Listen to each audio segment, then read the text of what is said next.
Hi everyone, welcome to my channel, Maya here. So what I wanted to talk to you today is about my September practice. I just use this word. I know I'm not really a big fan of this word, but it's just easier way to explain because I want to tell you about the decks I have been using for readings for myself or for others, decks I have used for the study, and the books I have been reading as well to be for me to be better, essentially to get better at what I'm doing. So this deck definitely repeats from the last month, from my previous video I have recorded about similar topic. So it's Cozy Witch Tarot.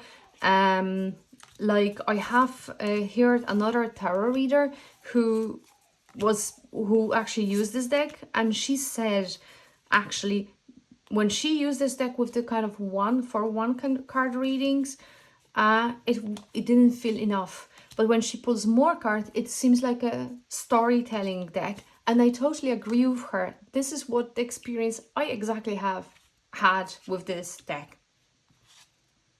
And what I mean by that, when I got this deck 2 years ago, I was mainly pulling kind of one card reading. And even though you were getting the message, it wasn't fully satisfying, let's put it that way. There was like something was missing, even though of course you can read just with one card. Nevertheless, again, there was some parts of it would feel like it's not enough.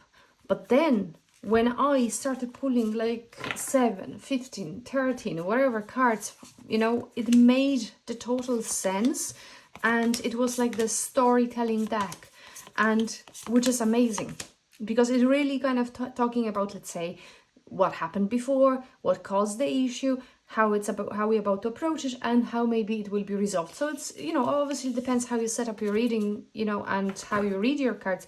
But generally speaking, I found it very comforting, and that's another thing I need to again clarify. Before I never thought that decks are comforting or not, or then I had a little opinion about it, that if the deck is too comforting, it's probably a little bit bland.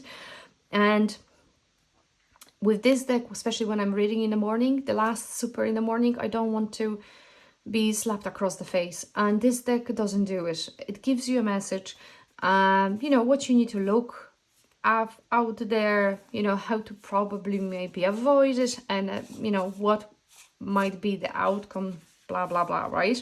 So this deck is kind of like gives a little bit of hope and not discouraging you from the rest of the day. So that's what I really do like if I decide to do a daily reading. I don't do it always, but then I have the days when I really do day by day checking the cards, So I guess everyone has those times when they really feel like they need to consult the card, or they want to shuffle the cards, they want to have just a reading, nothing sometimes even, in strictly in particular that you want to know this and that. It's just what my energy is for today, or what I need to look out there, stuff like that. So again, this deck, I really like it, even though I know the meanings of the cards, so I don't necessarily need them on my deck, but I really enjoy to read them as well.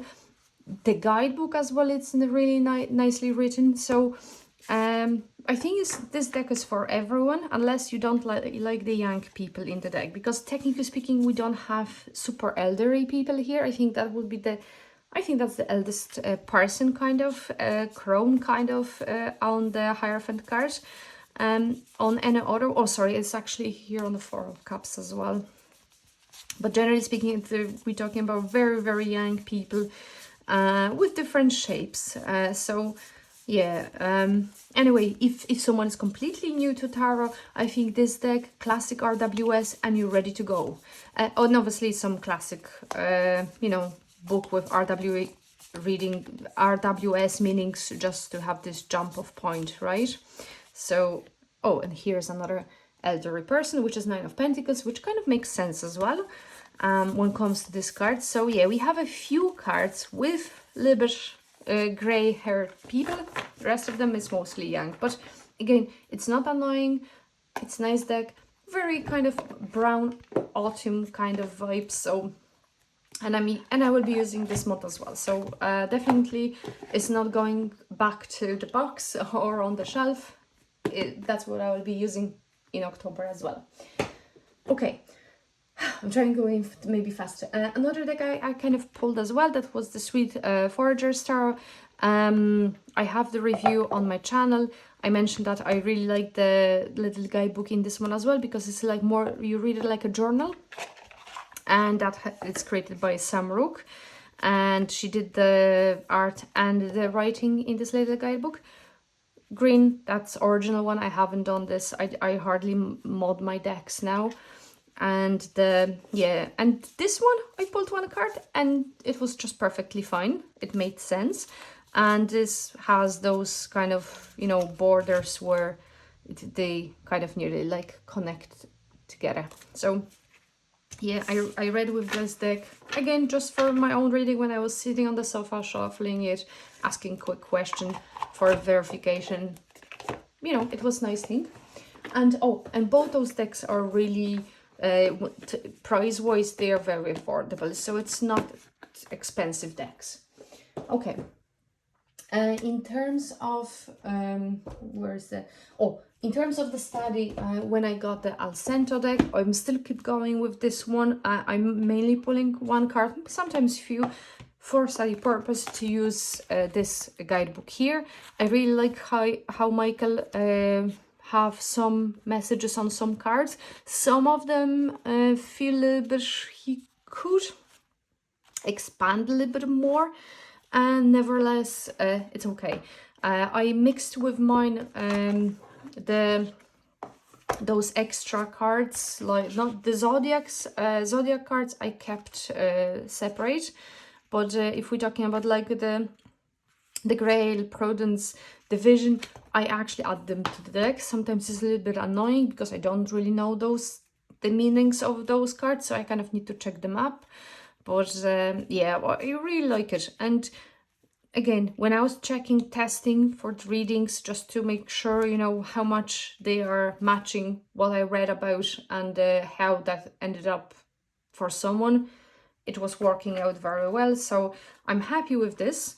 And again, this is just for, I'm sitting on my sofa, shuffling, asking, checking, you know, what answers I got, and compared to reality, it felt really, really good. And I like the reading from this guidebook here. So the purpose, at first I thought maybe I a little bit overdid this, and maybe it wasn't the best idea because I have so many good books about the tarot anyway.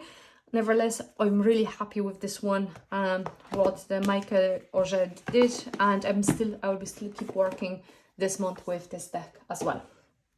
Okay, in terms of purchasing decks, I got this one, which is the Golden Universal Tarot.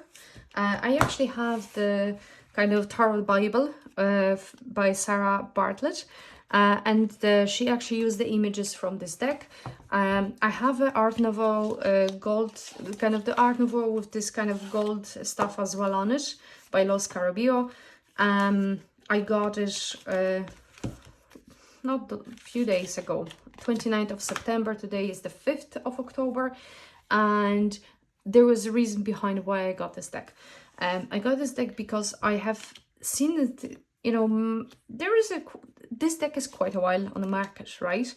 And what really kind of got into me, that people were, well, tarot readers were saying this deck being sharp, on point, with the very clear meanings coming from this deck. And I did test it, and because I was really interested in this, how much this, of course, then from the other side, every deck can work for anyone else differently, but because it is inexpensive deck, there is a few versions of it. It's with those backs, different backs, and I think with the white borders and the blue tiki here, because of the backs, it's visible kind of. So you have a few versions. There is actually the little bit bigger version of this deck, so the images are slightly bigger than this, but I still prefer 7 by 12. So again, I did a few readings as well with it, and they were sharp. they were really sharp, and so this deck didn't shy away. So from one side, for the moment at least, I can confirm what this deck has the fame for having you know, clear, sharp readings. I need to agree with it. Yeah, for the moment, I'm pretty impressed with it as well. But yet again, I'm not really big fan of the images that much on this deck. Some of them are okay, some of them are not. But anyway, we'll see how it goes. And it's interesting because, again, like, the images on this deck are exactly as here. So it's, even though it's not, they are not together, it's, I like the interpretation from this one. So I kind of have it as the, you know, the kind of the tarot kit, let's put it this way. Even though they were not intended to kind of be together or created for that purpose. Okay, in terms of learning, I really got into the Aleister Crowley Thoth tarot deck, which I never thought actually I would that much. When I bought my first RWS decks, I knew obviously about the Marseille, about the Thoth. Obviously there is the Minchiati and so on and so forth, but those three pillars for me would be the kind of the main ones, so the Thoth, Marseille and RWS. Obviously I'm more RWS person. I read, and a classic as well, but that's obviously slightly different. But classic I'm still learning. Marseille I'm kind of like, not so great, but anyway, I'll get there. Anyway, for the moment I'm really into the Thoth. So mainly I'm working from those two books. I have the Tabula Mundi for this one. Nevertheless, what I do is I pull kind of two cards and then I do a reading from it, using kind of my own knowledge plus what I find here in those two books here. And I must say, I'm thinking actually about the smaller version of this deck because it's a quite big version. Nevertheless, I was quite surprised when I did a reading for this weekend and was super on the spot, which when I read it first time, I think it was Friday or Thursday, later on, I don't know, it was either Friday morning or Thursday evening. I was a little bit like, no, that's not going to happen. It's no way it will work out this way. And it did. So to be honest, I kind of got like, you know, when the things kind of, unpacked themselves the way the Thoth kind of indicated, it felt nearly like, you know, some people say that if you need to be sure to use runes because they are nearly, that's what I hear, that it's nearly like if something shows up there in runes, it's harder to avoid. Like with RWS, we have possibly this way to kind of, okay, this is what might happen, but I might avoid it, you know, doing something else. Where with runes is not such situation from what I know. I have a runes, but I'm not that, you know, pro with them. And for, again, I need to test it, see it, try it, few more, obviously not only few, but more readings, more study. So I could, you know, say it a little bit more. I can just speak from my very short, you know, time I spent with this deck and those books, but I'm pretty impressed. I think for every deck, it's the time when it comes when you're kind of ready. This deck, I think I bought it, 27th of October 2022, so quite a while ago, and only recently I shuffled it for the first time and read with it. So here we go.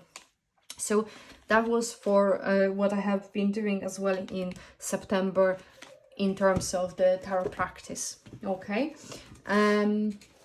so this one here, and another here, what I kind of started doing again is I went back to study with this book because I kind of got it. Sometimes I kind of read something from, you know, from the middle or wherever. Now I'm trying to kind of concentrate and do it, you know, page by page, you know, study with this, just assume, you know, just to, I don't know, maybe just to get some, maybe something, especially with, you know, this book has been probably, you know, written by the Tom Benjamin. He's tarot reader, he's YouTuber as well. He has you know, so many years reading tarot, you know, as his practice, and you know, I believe he's a teacher as well, or whatever, you know. Anyway, definitely he knows more than I do. So yeah, so I think it's a nice way. It's for me, it's like learning from someone else, or looking at this how they do their readings, or, you know, learning maybe something new, because at the end of the day, tarot is a constant reading, and I am enjoying this. So yeah, so I went back to trying to finally get through this book. Another one I have, there is a Tarot for Yourself by Mary Greer, sorry. So that would be another one which I want to get a crack on. Okay, so this one here, and the deck kind of which arrived to me after a month of waiting, that's this deck here. This is called, it's a magic oracle, of the Eastern Slovakian kind of Eastern Slovakian oracle of magic. It's in Russian language. So I got it on Saturday. It arrived. It took a month, but again, it's that's how, from the place I ordered it. It, you know, especially for those decks, you know, it's a little bit longer for them to be delivered. It's in Russian. Not easy for me because I don't know Russian language. So for me, it would be more, I will need to use the translator for this one. It's my second deck of the Oksana Rauklaras deck, because I have another one of hers. That's the Magic Hearts Oracle. So that's the one I have. I have it already. So, but the other one is in English. This one is purely in Russian. So yeah, Google Translate. So glossy deck, slightly smaller. It's not 7 by 12. It's slightly less than 6 something by 12, this deck. So it's actually really nice to hold it. It's the version without the blink, because there are more kind of premium versions, but this one is just the standard kind of glossy one. So but I really like the style of Oksana. She painted this all by herself. There is no you know, there is no how you call it, AI images or anything like that. She just goes and she paints it. So she is an artist. She's the tarot reader, and you know, she has everything what it's needed for the artist to create her own deck. So that's came to my collection here along with this one. What is very interesting about those two decks is when I have seen those decks in action by other tarot readers, even though they are both oracles, they literally read them like they are tarot, literally. Even though it's more kind of love kind of deck, this one is more magic type of deck. Both are oracle. They really do. That's what I'm saying. It's a decks created by artists themselves. They kind of held, even at least for me, this special magic, which makes their decks kind of come alive while we use them. Obviously, probably some AI decks are good as well, because I have seen those. It's just I don't have any at the moment. We'll see how it goes. I know some people are completely against, which I understand. But from the other side, if we look at it, from what I know, AI use the products, images which are in, you know, open to public, right? So it's so those which are protected are obviously wouldn't be used. And from what I know, then, but it's kind of the normal public domain would be used. So the same way as we have RWS in public domain, where people use the images and they change them around. They use some sort of the creators, photo creators, add the stuff, and then they sell those decks. it's the same with AI, because if you actually go and try to, obviously you might not know the source, and that's the difference here. But generally speaking, you know, RWS or Thoth decks are public domain, and people use them. That's someone else's art. They kind of make some adjustment and sell them. But anyway, that's completely different topic altogether. I hope you enjoyed this video, and I wish you to have amazing rest of the day. Take care.